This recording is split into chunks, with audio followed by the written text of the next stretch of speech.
Hello, c'est HR, votre chroniqueur. Alors aujourd'hui, je vais vous parler du film The Thunderbolts, le dernier Marvel en date.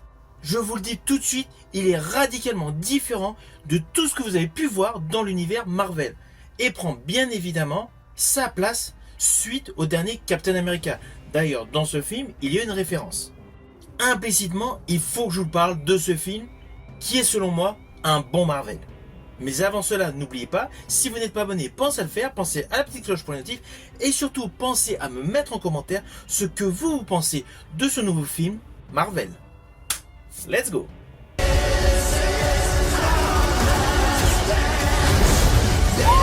Yelena, quand je te regarde, ce ne sont pas tes erreurs que je vois. On a besoin les uns des autres. Personne ne peut garder ce genre de choses pour lui tout seul.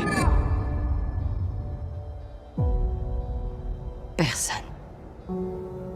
Et pour ça, justement, il faut pas rester seul. Alors tout d'abord, la fiche technique de ce film, qui est réalisé par Jake Schreier, basé sur un scénario d'Eric Pearson et Joanna Calo. Et il a une durée de 126 minutes. Et comme je vous l'ai dit en préambule, ce film est radicalement différent à tout ce que vous avez pu voir, à commencer par son histoire.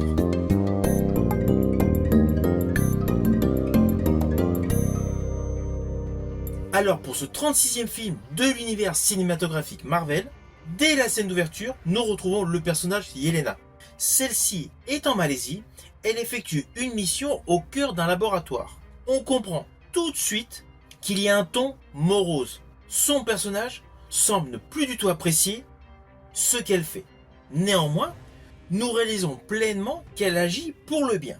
Parallèlement aux États-Unis, il y a un procès qui débute à l'encontre d'une certaine Valentina de Fontaine, une femme assez riche dirigeant plusieurs laboratoires scientifiques. Voilà, c'est le postulat de base. On comprend aisément que celle-ci a un côté malsain, que ce sera la méchante de ce film. Et toujours assez rapidement, on comprend que le personnage Yelena en fait travaille pour elle, mais sans connaître tous les desseins machiavéliques de celle-ci. La fameuse Valentina, qui ne souhaite pas terminer ses jours en prison, fait rassembler dans un bunker secret toutes les pièces à conviction contre elle.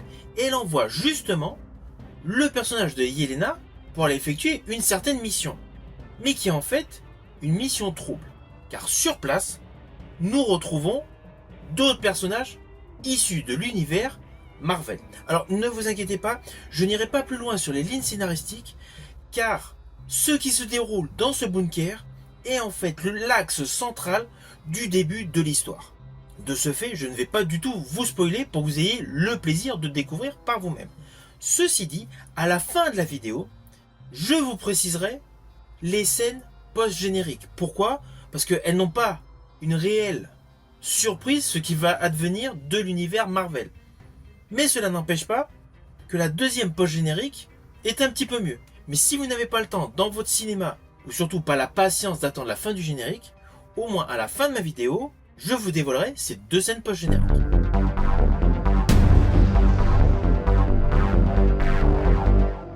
Alors au vu de la totalité du film, ce film est beaucoup plus sombre que tous les autres Marvel. Et je rajouterai qu'il y a une ambiance de film indépendant à la studio A24. Car il y a beaucoup de notions psychologiques qui sont mises en exergue tout au long de ce film. Avec des thèmes comme la culpabilité, la dépression, la nostalgie et surtout un passé morose. Yelena, être un héros, y a rien de plus grand. Ta sœur, elle, avait fini par le comprendre. J'aurais dû revenir pour toi. Non. Et justement, Florence Pugh, avec son personnage de Yelena, approfondit ce postulat extrêmement dramatique, avec une charge émotionnelle extrêmement intense. Ce qui est totalement rare dans tous les autres films Marvel. Ça, c'est déjà la première chose que j'ai appréciée dans ce film. C'est l'innovation, avec un traitement des personnages beaucoup plus sombre, beaucoup plus dans le réel. Alors oui, cela s'explique essentiellement que la majorité des personnages principaux de ce film n'ont pas des pouvoirs transcendants. Ils ne viennent pas d'une autre planète. De ce fait, il y a une plus-value scénaristique par rapport à la charge émotionnelle de chaque personnage. À cela s'ajoute le fait de retrouver plusieurs personnages issus de différents films Marvel. Alors oui, le personnage de Yelena, nous l'avions vu dans le long métrage Black Widow. Mais elle était également apparue dans la série Hawkeye, disponible sur Disney+. Nous retrouvons également un autre personnage torturé, le personnage de Bucky, le soldat de l'hiver, qui après 2 longs métrages Captain America a totalement évolué sur le plan scénaristique, joue un rôle totalement différent dans Civil War, Infinity War et Endgame, et plus précisément dans la série The Falcon and the Winter Soldier, où justement dans cette série sur Disney+, il avait fait face à John Walker, on va dire le Captain America par intérim. Pareil, qui avait complètement déconné, et là dans ce film The Thunderbolt, il est en phase de rédemption.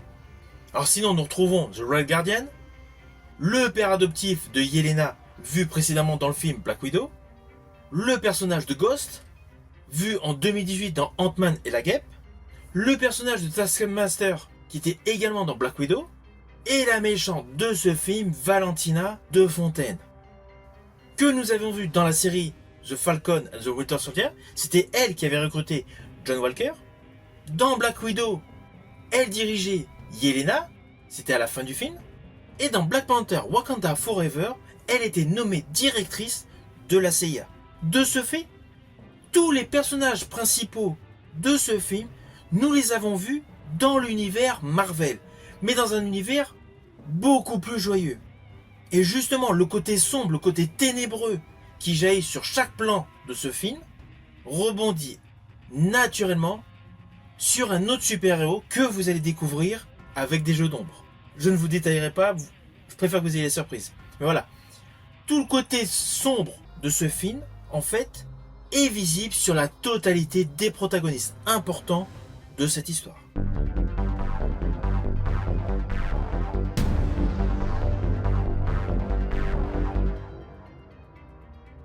Sinon, comme dans tous les films Marvel, les effets spéciaux sont de très bonne qualité. Les petites références aux autres films sont bien placées, avec néanmoins une volonté absolue de marquer un réel tournant dans l'histoire des films Marvel. Alors attention à ce que je vais vous dire.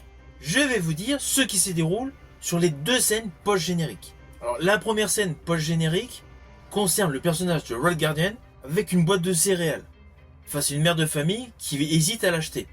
Cette scène, on va pas se mentir, n'a pas sa grande utilité, mais en fait, elle est la résultante d'une discussion qu'il y avait eu dans le film, dans la voiture de The Red Guardian.